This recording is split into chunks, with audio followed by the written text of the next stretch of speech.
कौन सा चैप्टर चल रहा है? System of particles and rotational motion. और यहाँ पे अब हम शुरू करने वाले हैं रोटेशनल मोशन को। और रोटेशनल मोशन में वही सर्कुलर मोशन के जो टॉपिक्स आने वाले हैं उसको कल थोड़ा सा हमने रिवाइज किए थे। तो उसमें लीनियर डिस्प्लेसमेंट आने वाला क्या? नहीं, उसमें एंगुलर डिस्प्लेसमेंट आएगा, जिसको हम किससे डिनोट करते हैं? थीटा से। फिर उसके बाद लीनियर वेलोसिटी की जगह एंगुलर वेलोसिटी, लीनियर एक्सेलरेशन की जगह एंगुलर एक्सेलरेशन। लीनियर और एंगुलर वेलोसिटी को किससे डिनोट करते हैं? ओमेगा से। एंगुलर एक्सेलरेशन को किससे डिनोट करते हैं? अल्फा से।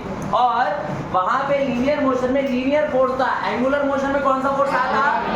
टॉर्क। और उसका हमने फॉर्मूला कल निकाले थे। क्या फॉर्मूला आया था उसका? उसका फॉर्मूला आया था torque is equal to R cross F, right. और इसको अगर मैं स्केलर फॉर्म में निकालूं तो आर एफ साइन थीटा। और इसका डायरेक्शन कैसे निकालते हैं? कौन से रूल से? Right hand thumb rule, right. इसको हम स्क्रू रूल भी बोल सकते हैं, क्योंकि वैसे ही है जैसे हम स्क्रू घुमा रहे हैं, राइट। और एफ क्रॉस आर क्यों नहीं बोल सकते इसमें? क्योंकि एफ क्रॉस आर से डायरेक्शन उल्टा बता देगा। डायरेक्शन उल्टा कैसे बताएगा? मान लो आप ऐसे कर रहे हैं, क्लॉकवाइज घुमा रहे हैं स्क्रू ड्राइवर से, तो क्लॉकवाइज घुमा रहे हैं तो स्क्रू दीवार के अंदर जाएगा कि बाहर आएगा? क्लॉकवाइज घुमा रहे हैं तो अंदर जाएगा। और जब वो अंदर जा रहा है तो वो अंदर वाला direction can be explain correctly by using R cross F. अगर मैं यहाँ एफ क्रॉस आर लिख दूं, इसका मतलब ये रहेगा कि मैं घुमा रहा हूँ क्लॉकवाइज, लेकिन स्क्रू बाहर आ रहा है, तो ऐसा हो रहा है क्या? इसलिए इसको एफ क्रॉस आर नहीं लिख सकते, इसको लिखना पड़ता है आर क्रॉस एफ, राइट। और क्रॉस प्रोडक्ट निकालने का और एक तरीका हमने वेक्टर्स में सीखा था, यूजिंग डिटर्मिनेंट्स। तो उसका भी एक एग्जांपल होमवर्क के लिए दिया था मैंने, वो भी हम आज पहले डिस्कस करेंगे और वहां से बढ़ेंगे आगे।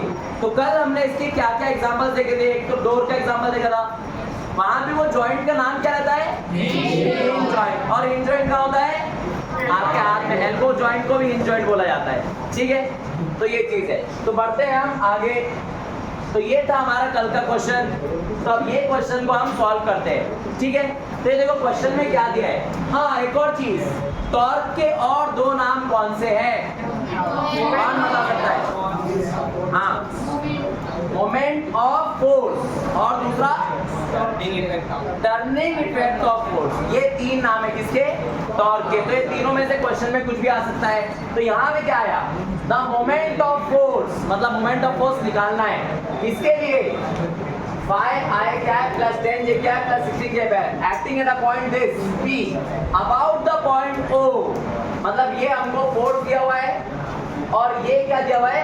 इस पॉइंट पे निकालना है। कहां से? About the point O। About the point का मीनिंग क्या होता है? कि वहां से डिस्टेंस गिनना है। अब देखो, ये प्रॉब्लम करने से पहले इसका एक छोटा सा एग्जांपल करते हैं। तो मैं पहले एक्स एक्सिस और वाई एक्सिस बना लूंगा। तो मान लो ये हमारी एक्स एक्सिस है और ये हमारी वाई एक्सिस है। अब मैं इस पे कुछ पॉइंट बना लेता हूँ। ये 0 1 2 3, ठीक है। अब ये डिस्टेंस है इधर और मैं फोर्स लगा रहा हूँ कुछ ऐसे। मैं फोर्स लगा रहा हूँ कुछ ऐसे। यहाँ पे मास रखा हुआ है, मान लो कुछ यहाँ पे कुछ मास रखा हुआ है और वो मास है 5 kg और मैं यहाँ फोर्स लगा रहा हूँ 10 न्यूटन का, ठीक है।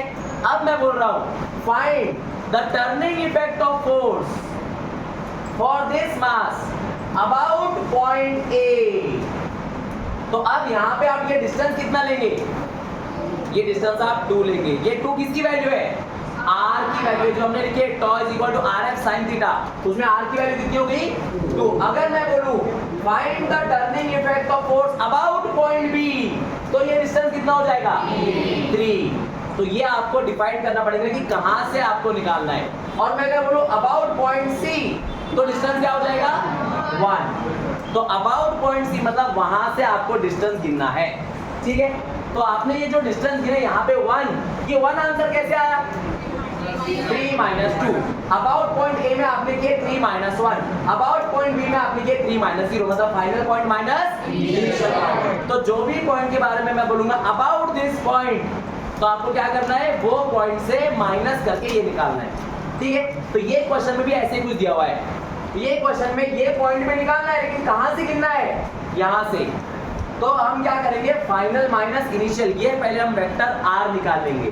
तो वेक्टर आर में बोलता हूँ ये पॉइंट पी है और ये पॉइंट ओ है। तो यहाँ पे मैं दोनों वेक्टर्स को लिख लेता हूँ पहले। आर पी वेक्टर क्या आएगा, 2i cap minus 7j cap plus 10k cap. और आर ओ वेक्टर कौन सा है, minus 5i cap plus 6j cap minus 10k cap. अब हमको जो निकालना है वो क्या है, R P minus R O. ठीक है, तो हमारा वेक्टर जो रहेगा आर वो रहेगा R P minus R O vector. तो बताओ इसका आंसर, ये माइनस ये करना है बस। अब जब ये करेंगे 2 माइनस माइनस 5, तो माइनस इंटू माइनस प्लस हो जाएगा, 2 प्लस 5 7, माइनस 7 माइनस 6 माइनस 13, और यहाँ पे 10 माइनस माइनस 10 ये हो जाएगा प्लस 20। तो ये मिल गया हमको क्या चीज, आर वेक्टर। क्या हमारे पास एफ वेक्टर है, बिल्कुल है।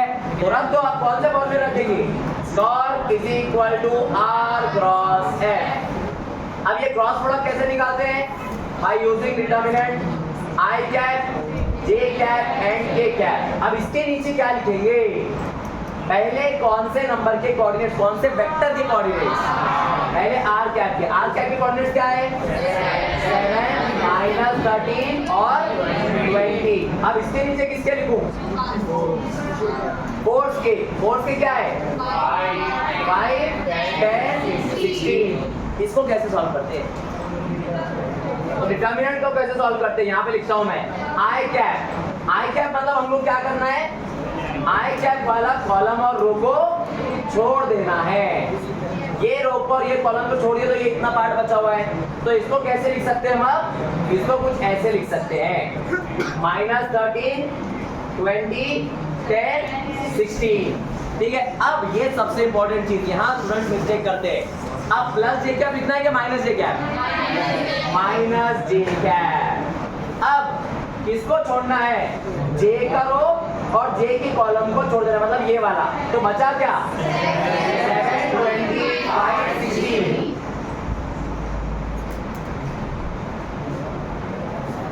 अब क्या बचा, प्लस के कैप। अब के कैप मतलब ये कॉलम और ये रो को छोड़ देना, क्या बचा 7 माइनस 13 5 10। अब इसको कैसे सॉल्व करते, तो यहाँ पे माइनस 13 इंटू 16 माइनस 10 इंटू 20, इसको 7 इंटू 16 माइनस 5 इंटू 20, इसको 7 इंटू 10 माइनस 5 इंटू माइनस 13। तो इसको आप सॉल्व करेंगे तो आपका ऑप्शन में से एक आंसर आ जाएगा। तो ये सिर्फ आप कैलकुलेशन पार्ट बचा हुआ है। ठीक है, तो ये मैं आपके लिए छोड़ रहा हूँ, ये आपको करना है कैलकुलेशन।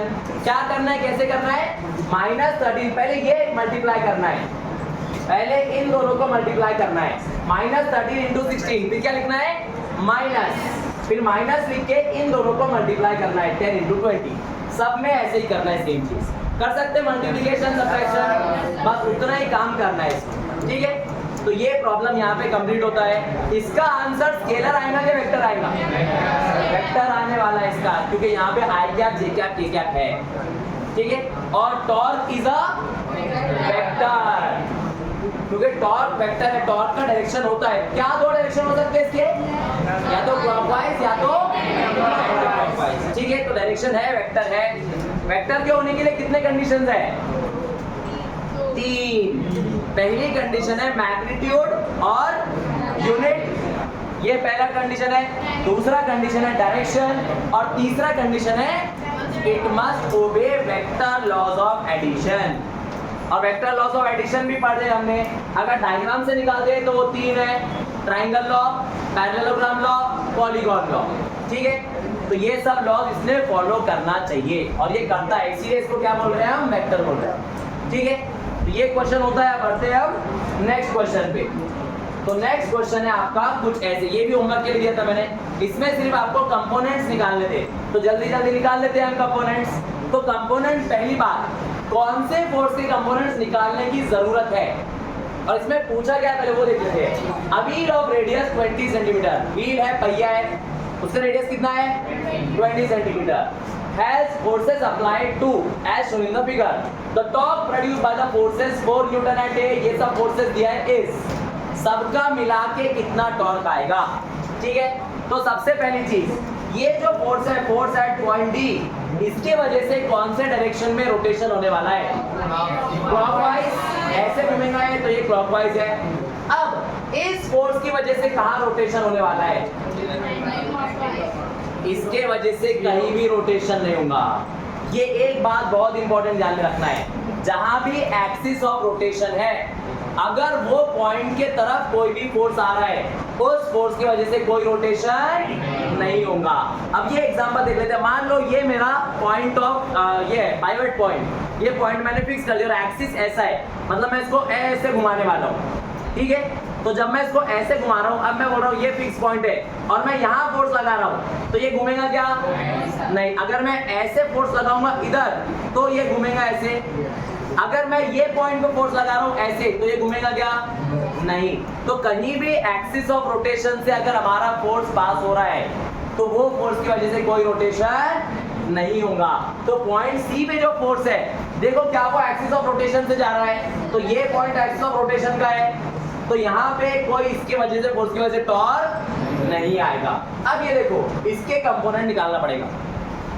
इसका एक कंपोनेंट ऊपर, एक कंपोनेंट इधर आएगा, क्योंकि ये ऐसा फोर्स दिया भाई, ये 8 न्यूटन इधर दिया है, तो इसका इधर कौन सा कंपोनेंट आएगा, हॉरिजॉन्टल कंपोनेंट 8 cos 30 और इधर 8 sin 30। इसमें से कौन सा कंपोनेंट सेंटर की तरफ है, पाइवट पॉइंट की तरफ है, cos मारा, तो उसकी वजह से कोई रोटेशन नहीं होगा। रोटेशन होगा 8 sin 30 की वजह से, ठीक है। अब यहाँ पर तो ऑलरेडी 90 डिग्री है, तो आपको कोई कंपोनेंट निकालने की जरूरत नहीं है, क्योंकि ये सिर्फ इधर टेंजेंशियल में। अब निकालते हैं आंसर। अब ये बताओ पॉइंट 8 का डिस्टेंस कितना है यहाँ से, 20 सेंटीमीटर, ठीक है। और आंसर में यूनिट क्या है, मीटर। तो सबसे पहले इसको कन्वर्ट कर लो, 20 सेंटीमीटर हाउ मच मीटर, 20 × 10⁻², मतलब 0.2, दोनों में लिख सकते हैं। तो मैं लिख लेता हूँ पहले R = 20 × 10⁻² मीटर, इसका मतलब है 0.2 मीटर। यहाँ तक क्लियर है। अब एक एक पॉइंट पे आते हैं। तो अब इसमें हमको सेट करना पड़ेगा क्लॉकवाइज कौन सा, एंटी क्लॉकवाइज कौन सा, मतलब साइन देना पड़ेगा। तो अब हमारे हाथ में साइन देना, तो चलो अब साइन नॉर्मली कैसे दिया जाता है, मैंने इससे पहले आपको बोला था कि साइन नॉर्मली इसको देते नहीं है प्लस माइनस, लेकिन अगर देना ही पड़े तो क्या लॉजिक लगा कर देंगे, ये देखो। तो लॉजिक लगाएंगे हम, जैसा मैथ्स में एंगल लेते हैं वैसा। अब मैथ्स में एंगल कैसा लेते हैं, ये देखो। यहाँ पे अगर मैं फिर से बना लूं एक्स एक्सिस और वाई एक्सिस,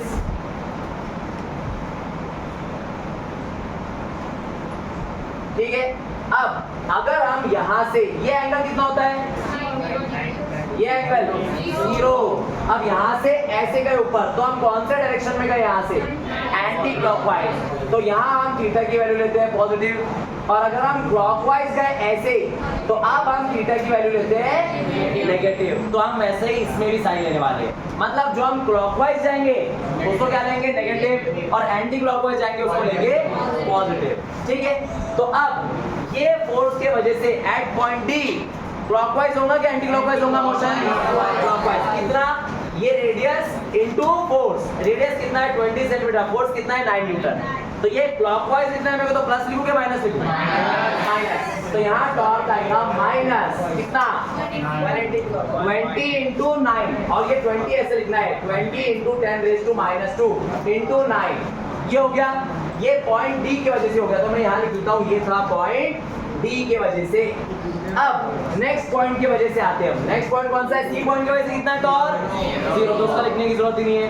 अब आते हैं इस पर, पॉइंट बी का कौन से फोर्स की वजह से टॉर्क आने वाला है, 8 sin 30, sin 30 1/2, 8 × 1/2, तो यहाँ आ गया 4, ठीक है।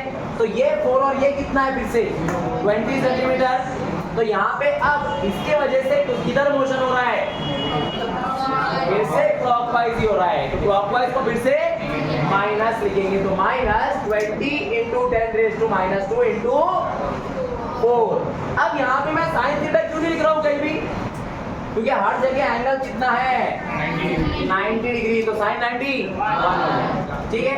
आगे इस फोर्स की वजह से किधर होने वाला है, क्लॉकवाइज या एंटी क्लॉकवाइज, एंटी क्लॉकवाइज, तो एंटी क्लॉकवाइज में कितना फिर से 20 into 4 into 10 raised to minus 2, तो प्लस में आएगा 20 into 10 raised to minus 2 into 4 कितना है 4, ये आएगा हमारा टोटल टॉर्क। और इसको सॉल्व करो 20 into 9, या फिर और आसान करते चलो इसको, सब में 20 into 10 raised to minus 2 है, सब में से कॉमन निकाल लो तो आंसर आएगा 20 into 10 raised to minus 2 common निकल गया, तो बचा क्या, इसमें बचा 9 माइनस 4 और ये बचा प्लस 4, तो माइनस 4 प्लस 4 गया, ये भी माइनस है, माइनस 4 प्लस 4 गया, तो बचा क्या 20 into 10 raised to minus 2 into minus 9, अब 9 into 2 80, 9 into 20 आएगा minus 180 into 10 raised to minus 2, अब 10 raised to minus मतलब पॉइंट को 2 बार इधर शिफ्ट करना है, तो माइनस 1.8 न्यूटन मीटर। अब माइनस मतलब कौन सा है, क्लॉकवाइज, तो ऐसा ऑप्शन है क्या, क्लॉकवाइज 1.8, क्लियर है। तो चलो बढ़ते आगे नेक्स्ट क्वेश्चन की तरफ। अब सब में आपको काम ये करना है, कंपोनेंट देखना है, और कौन सा कंपोनेंट देखना है, जो डिस्टेंस के परपेंडिकुलर है। इसीलिए हमने कल एक फॉर्मूला इसका ऐसा भी लिखा था, torque is equal to R into F perpendicular, या फिर आर परपेंडिकुलर इंटू एफ, दोनों भी चलता है। परपेंडिकुलर मतलब क्या, एंगल कितना बना रहे, 90, sin 90, ठीक है। तो जो हम स्केलर फॉर्म में लेते हैं आर एफ साइन थीटा, तो साइन 91 हो जाता है, इसलिए उसको लिखने की जरूरत नहीं पड़ती, ठीक है। चलो बढ़ते हैं आगे।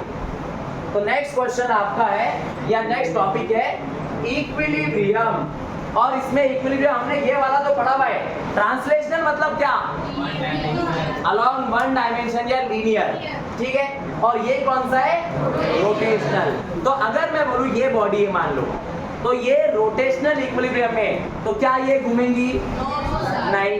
अब ये बॉडी मैं बोल रहा हूं, देखो अब मैंने इसको ऐसे रखा हुआ है, क्या ये रोटेशनल इक्विलिब्रियम है, रोटेशनल इक्विलिब्रियम मतलब घूमने नहीं वाली है, तो क्या ये बॉडी घूम रही है, क्या किसी को दिख रही है घूमते हुए, दिखना भी नहीं चाहिए, ठीक है। दिख रहा है मतलब कुछ तो गड़बड़ है दया, ठीक है। तो ये देखो अभी ये रोटेशनल इक्विलिब्रियम में है, क्या ये ट्रांसलेशनल इक्विलिब्रियम में है, यस। ट्रांसलेशनल इक्विलिब्रियम मतलब क्या, कंडीशन क्या लिख देते हैं उसकी, टोटल फोर्स उस पे कितना है, 0, तो टोटल फोर्स एक्स एक्सिस में भी 0, वाई एक्सिस में भी 0 और जेड एक्सिस में भी 0, और टॉर्क भी टोटल कितना आएगा, 0। तो ट्रांसलेशनल इक्विलिब्रियम मतलब टोटल फोर्स एक्स एक्सिस में 0, वाई एक्सिस में भी 0 और जेड एक्सिस में भी टोटल फोर्स 0।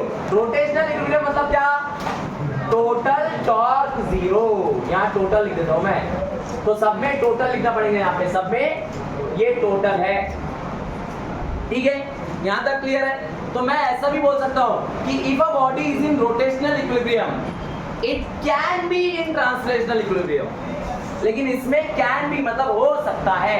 अब इसमें ऐसा भी हो सकता है, एक बॉडी ऐसे चल रही है यहाँ से यहाँ तक, अब ये कौन से इक्विलिब्रियम में है, ये सिर्फ रोटेशनल इक्विलिब्रियम में। अब new condition, if a body is moving with some constant velocity v in a straight line, then in which equilibrium the body is? Equilibrium का मतलब क्या था, उसमें टोटल फोर्स 0 है, टोटल फोर्स 0 का मतलब क्या, फोर्स 0 मतलब F is equal to m, mass तो 0 नहीं हो सकता, तो एक्सेलरेशन 0 मतलब वेलोसिटी कांस्टेंट। अब ये कांस्टेंट में कंडीशन 0 भी आता है, कांस्टेंट 0 भी हो सकता है, कांस्टेंट कुछ वेलोसिटी भी हो सकता है। अब टॉर्क का फॉर्मूला क्या है, R क्रॉस F। अब इसका हम आगे एक और फॉर्मूला निकालेंगे तो उसमें हमको समझ में आएगा। तो एक वो फॉर्मूला जो निकालने वाले हूं मैं बता देता हूं, अभी हम आगे डिराइव भी करेंगे इसको। तो वो फॉर्मूला आएगा I अल्फा। टॉर्क का फॉर्मूला क्या आने वाला है, I अल्फा। अब ये I क्या है, तो ये हमको पढ़ना है, मोमेंट ऑफ इनर्शिया नाम की कुछ चीज है, वो नेक्स्ट टॉपिक आने वाला है।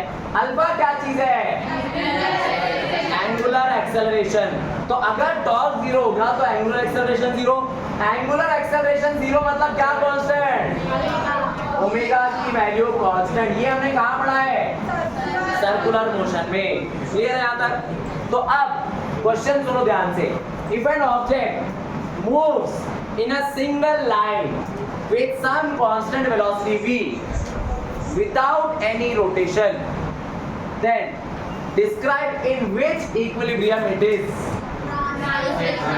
तो दोनों उसमें है, ठीक है। तो रोटेशनल में भी है और ट्रांस, हालांकि मूव हो रहा हो लेकिन कांस्टेंट वेलोसिटी से मूव हो रहा है, ठीक है। तो यहाँ पे दोनों इक्विलिब्रियम में, ये तो समझ गया। देखो रोटेशनल इक्विलिब्रियम मतलब क्या, कि कोई बॉडी अपनी जगह से घूम नहीं रही, ठीक है, रोटेशन नहीं हो रहा है, या फिर रोटेशन तो हो रहा है लेकिन कांस्टेंट एंगुलर वेलोसिटी। जैसा इसका सिंपल एग्जांपल है आपका फैन।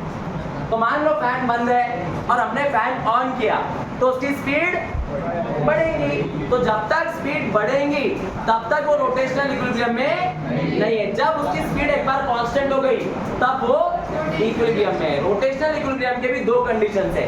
एक बार जब ओमेगा 0 हो गया, अब 0 कांस्टेंट मतलब फैन बंद ही है, अभी वो घूम नहीं रहा है, तभी भी वो रोटेशनल इक्विलिब्रियम में है। और दूसरी कंडीशन जब ओमेगा कुछ ना कुछ कांस्टेंट एंगुलर वेलोसिटी से घूम रहा है। ये कब होता है, जब हम फैन की एक स्पीड कांस्टेंट रख देते हैं। मान लो 3 स्पीड कांस्टेंट रख दिया है तो वो 3 स्पीड से ही घूमता रहेगा।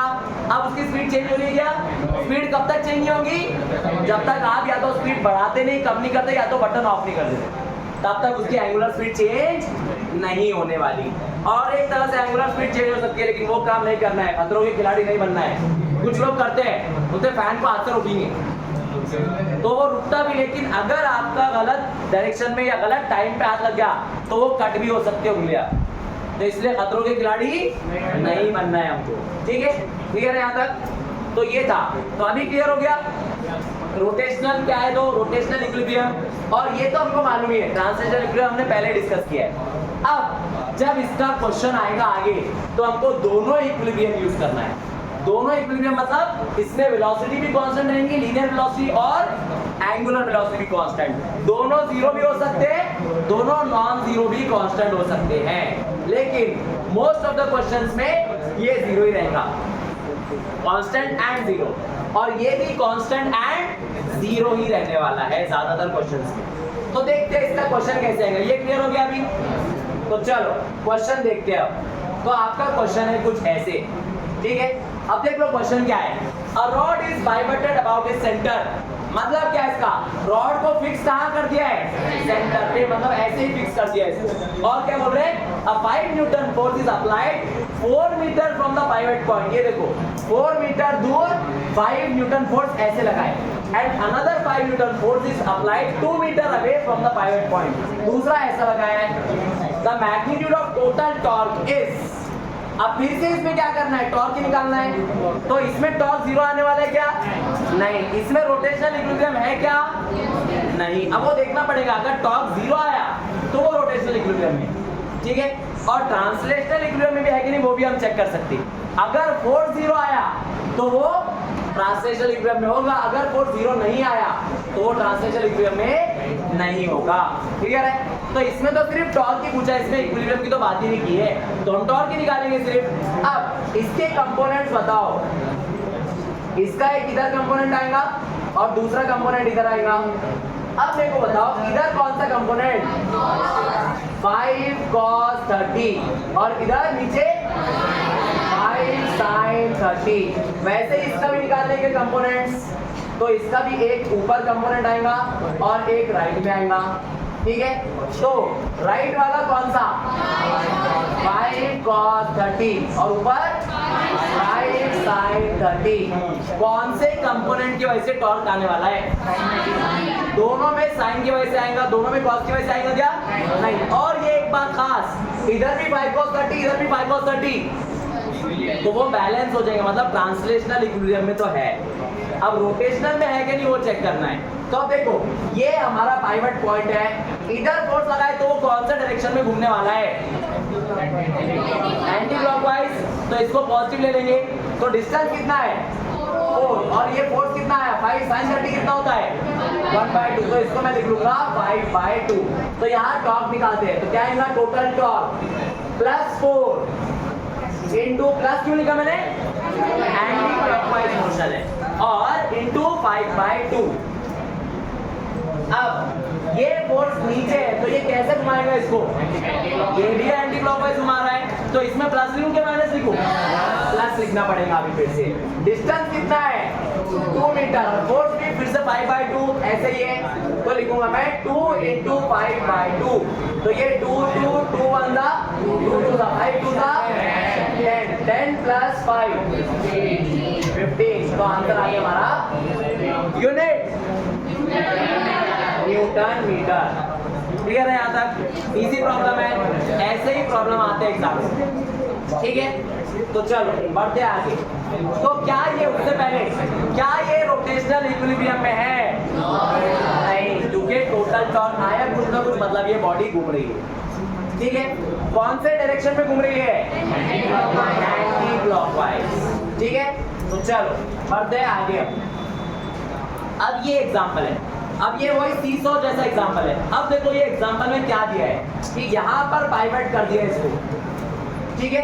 A uniform rod of length 200 centimetre and mass 500 ग्राम, मतलब वो रॉड का मास कितना है 500 ग्राम, मतलब कितना किलोग्राम, आधा किलो, 0.5 किलोग्राम से 1/2 किलोग्राम। ये किसका मास है, रॉड का मास है, ठीक है। और हमने एक चीज पढ़ी है, अगर हमको रॉड का मास एक पॉइंट पे लगाना है यूनिफॉर्म रॉड का, तो वो कहाँ लगता है, सेंटर ऑफ मास पे, और सेंटर ऑफ मास नॉर्मली कहाँ होता है, यूनिफॉर्म स्ट्रक्चर का बॉडी सेंटर पे उसके, ठीक है। तो इसका बॉडी सेंटर मेरे को बताओ, यहाँ से कितने डिस्टेंस पे आने वाला है, यहाँ से कितने डिस्टेंस पे बॉडी सेंटर आने वाला है। टोटल लेंथ 200 सेंटीमीटर है, तो यहाँ पे ये 100 सेंटीमीटर पे आने वाला है इसका सेंटर ऑफ मास, ये क्लियर है। और वहां पे कितना फोर्स आने वाला है नीचे,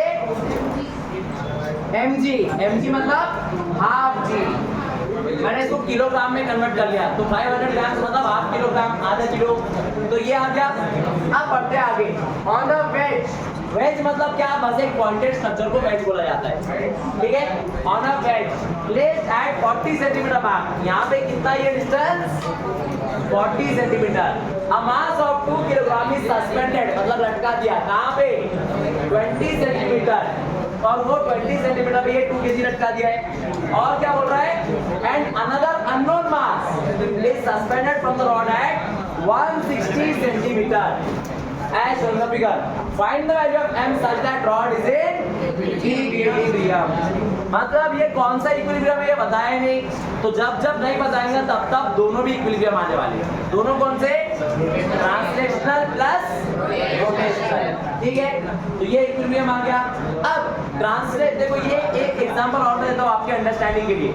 साइकिल मालूम है सभी को, वो कौन सी, स्टैंड वाली, जो पीछे स्टैंड होता है मेन स्टैंड जैसा, ऐसे वाली साइकिल, ठीक है। अब वो साइकिल में आपने क्या किया, साइकिल को स्टैंड में लगा दिया और आप पेडल मार रहे हैं, तो अब वो जो टायर है पीछे का वो ट्रांसलेशनल इक्विलिब्रियम में है, लेकिन रोटेशनल में, क्योंकि वो टायर जगह पे घूमने वाला है। क्या वो टायर आगे बढ़ रहा है, पीछे जा रहा है, ऊपर नीचे, कहीं भी नहीं जा रहा है, लेकिन जगह पे वो घूम रहा है, तो वो ट्रांसलेशनल इक्विलिब्रियम में है, लेकिन रोटेशनल में नहीं है क्योंकि घूम रहा है, ठीक है। और यही आप टू व्हीलर में भी कर सकते हैं, वैसे ही मेन स्टैंड पे लगा के, ठीक है। तो चलो बढ़ते हैं आगे। तो यहाँ पर अब ये इक्विलिब्रियम में है, मतलब इसमें टोटल टॉर्क, टोटल फोर्स 0। अब हमको निकालना है ये मास कितना होना चाहिए, तो ये दोनों कंडीशन लगा देंगे। तो अब बताओ मेरे को इसका फोर्स किधर, कितना 2g mg, और इसका नीचे mg, ये मास ही निकालना है, ठीक है। पाइवट पॉइंट कौन सा है, पाइवट पॉइंट वेज वाला पॉइंट है, तो वेज बेस से पाइवट पॉइंट से हमको डिस्टेंसेस निकालना है, और टोटल टॉर्क कितना कर देना है 0। चलो करते हैं इसको सॉल्व। अब इसमें एक बात का ध्यान रखना है, क्लॉकवाइज एंटी क्लॉकवाइज कौन सा है, ठीक है।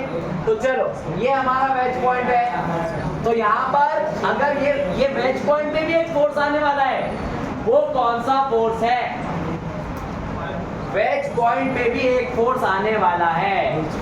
अब मैं इसका डायग्राम बनाता हूँ, आपको नाम याद आ जाएंगे इसका, नॉर्मल रिएक्शन। लेकिन उस नॉर्मल रिएक्शन की वजह से कोई टॉर्क क्यों नहीं आएगा, पहली चीज तो ये इक्विलिब्रियम में है। दूसरी चीज, अगर आप पाइवट पॉइंट पे कितना भी फोर्स लगाओ कोई रोटेशन नहीं होने वाला है, ठीक है। लेकिन ये सिर्फ इस एग्जांपल के लिए, आगे के एग्जांपल में कुछ और भी रहेगा, ठीक है। तो चलो करते हैं इसको सॉल्व। अब मैं पहले पाइवट पॉइंट से नजदीक वाला लेता हूँ। तो ये डिस्टेंस कितना है? ये 20 है, 40 है, तो ये 20 सेंटीमीटर हो गया। तो ये 20 सेंटीमीटर, इसकी वजह से कैसे घूमने वाला है? एंटी क्लॉकवाइज, तो प्लस लिख लेंगे उसको। तो क्या लिखूं मैं? टोटल टॉर्क, तो आंसर आने वाला है 0, और वो इज इक्वल टू आएगा anti clockwise plus 20 into 10⁻² into 2g। तो यहाँ लिख लेंगे 20 इंटू 10⁻² इंटू 2g। यहाँ तक क्लियर है? आगे ये कितना डिस्टेंस है? ये कितना डिस्टेंस है? ये टोटल 100 है और यहाँ तक 40, तो ये कितना है? 60 सेंटीमीटर। और इस फोर्स की वजह से वो किधर घूमने वाला है? क्लॉकवाइज। तो क्या लिखूं? प्लस की माइनस? माइनस। डिस्टेंस कितना आया? 60। और इसका मास कितना है? हाफ जी। अब इसका, अब बताओ यहाँ से यहाँ तक कितना डिस्टेंस है?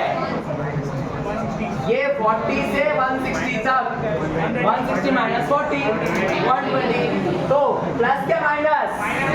माइनस। तो माइनस 120 इंटू 10⁻² इंटू mg।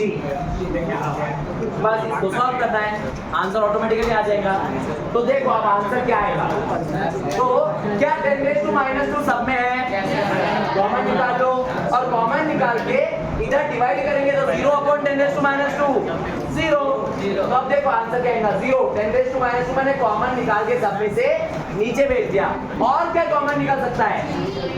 जी भी कॉमन निकाल के भेज दो नीचे उधर, तो वो सब 0 के नीचे जा रहे हैं। 0 के नीचे गए तो 0 ही हो जाएगा। तो बचा क्या? देखो 20 into 2 40 minus 60 into 1/2 30 minus 120 into m। अब एक और चीज कर सकता हूं मैं, डिवाइड बोथ साइड बाय 10। तो अगर डिवाइड बोथ साइड बाय 10 कर दिया मैंने, तो यहाँ तो 0 डिवाइड बाय 10 से कोई फर्क नहीं पड़ेगा।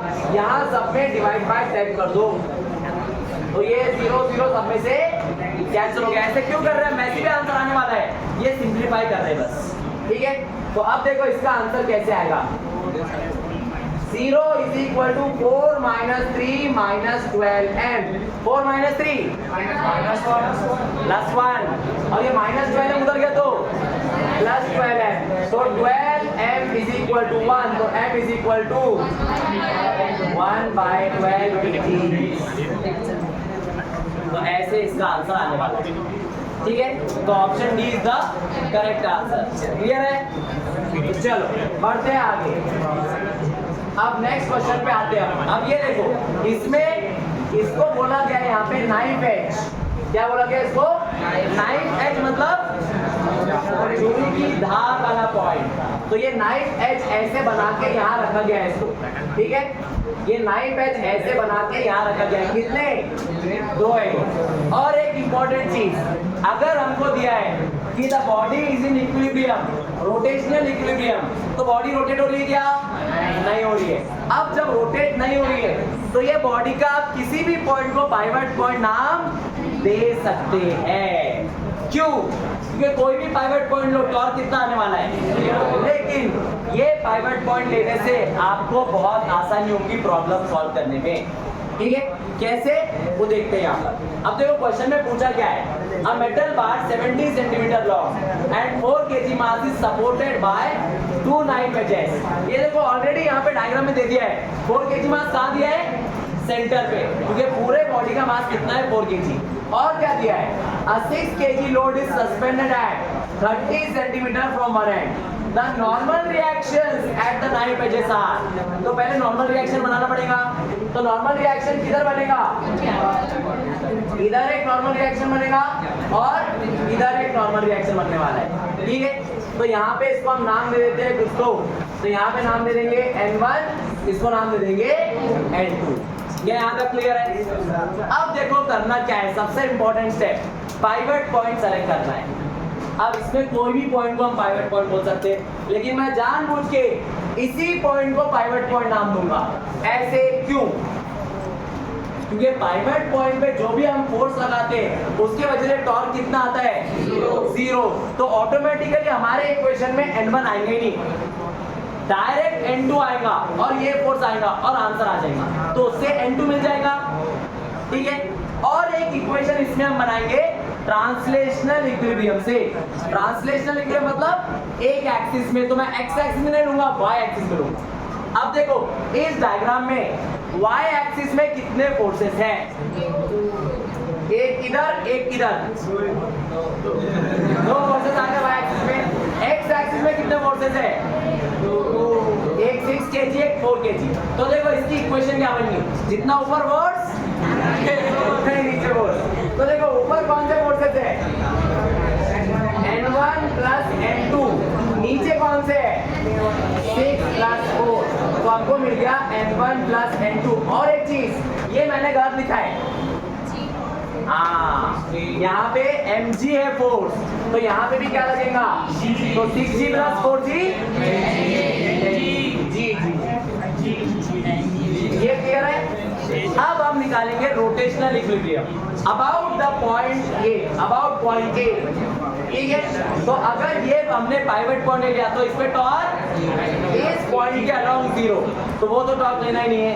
अब ये अगर मेरा पॉइंट है, कौन सा? पाइवट पॉइंट, तो ये डिस्टेंस कितना है? क्या ये डिस्टेंस निकाल सकते हैं हम? क्योंकि ये कहाँ रखा है? Knife edge 10 centimetre from each and, मतलब ये डिस्टेंस कितना है? 10 सेंटीमीटर।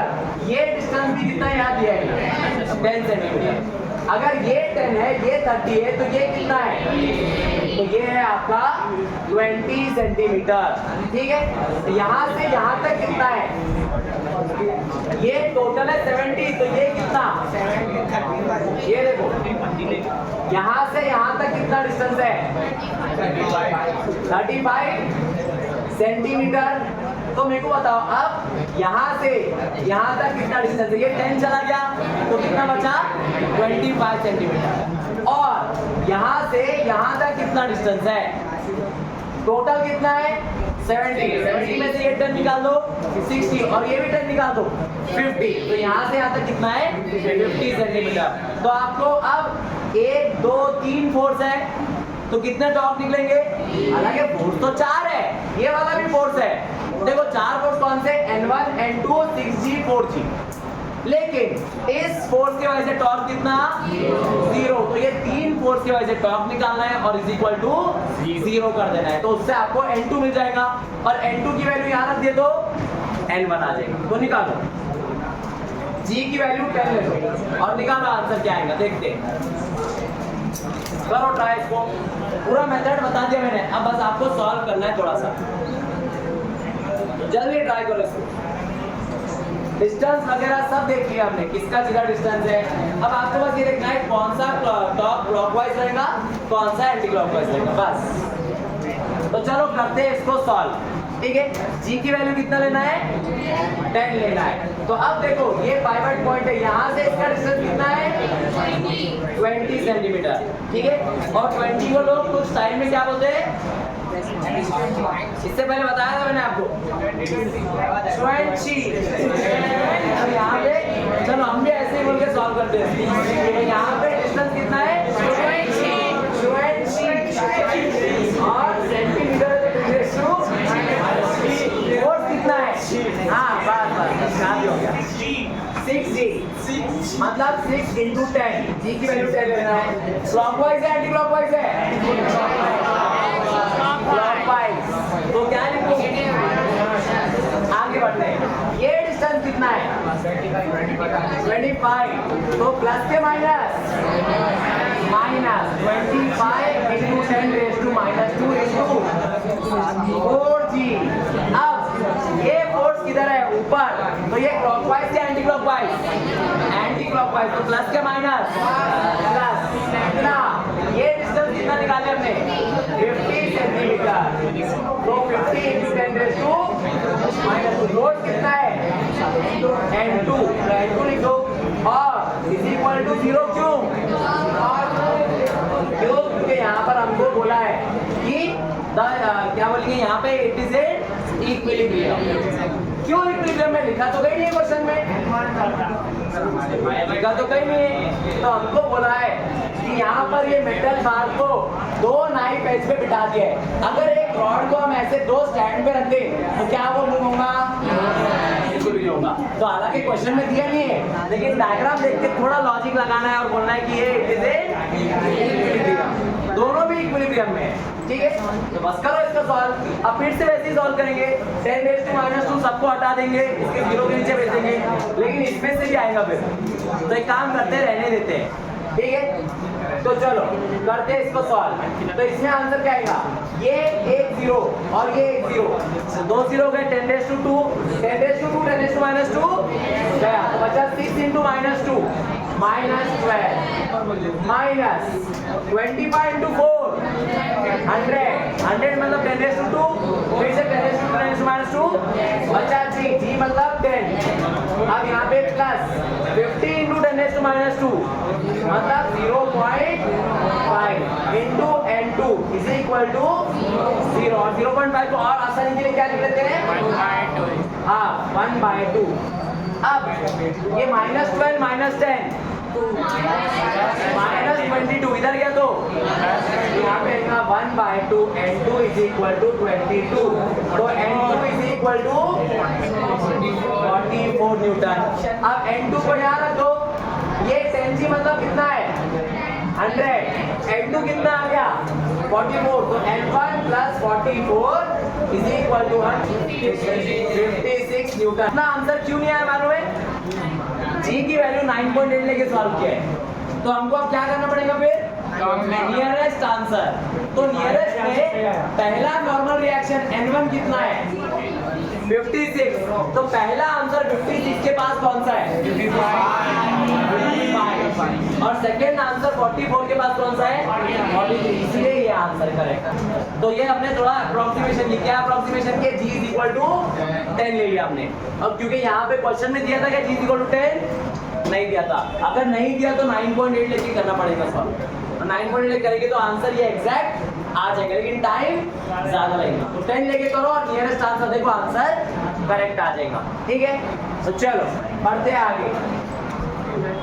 अब नेक्स्ट क्वेश्चन आपका कुछ ऐसा है, सेम क्वेश्चन है बिल्कुल। तो ये क्वेश्चन मैं आपको होमवर्क के लिए दे रहा हूँ। क्या क्वेश्चन है ये?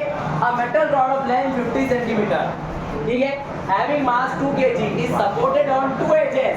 फिर से 2 एजेस पे है, तो ये रॉड मूव होगा क्या? नहीं। तो ये दोनों भी इक्विलिब्रियम में है, ट्रांसलेशनल प्लस रोटेशनल। फिर से आपको वही काम करना है, ऊपर के जितने फोर्सेस उतने नीचे के फोर्सेस। तो ऊपर कितने फोर्सेस आने वाले हैं? तो एक इसका नॉर्मल रिएक्शन, एक इसका नॉर्मल रिएक्शन। नीचे कितने फोर्स आने वाले हैं?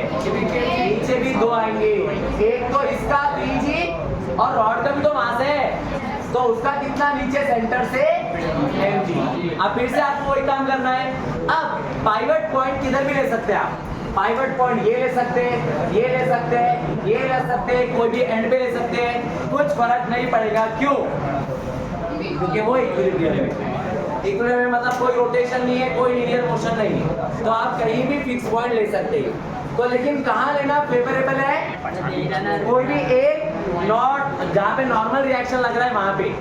क्यों? क्योंकि हम जो पॉइंट पे रखेंगे उस पॉइंट पे कितना भी फोर्स रहने दो, उसके वजह से टॉर्क 0 आएगा। इसलिए n1 या n2 ये दोनों में से कहीं पे रखो। n1 पे रखे तो n1 0 हो जाएगा, n2 पे रखे तो n2 0। और एक बार एक n1 आ गया तो उससे हम n2 भी निकाल सकते हैं, जैसे पहले किया। तो इसका मैंने आउटलाइन बता दिया आपको, अब आप इसको ट्राई कर सकते हैं।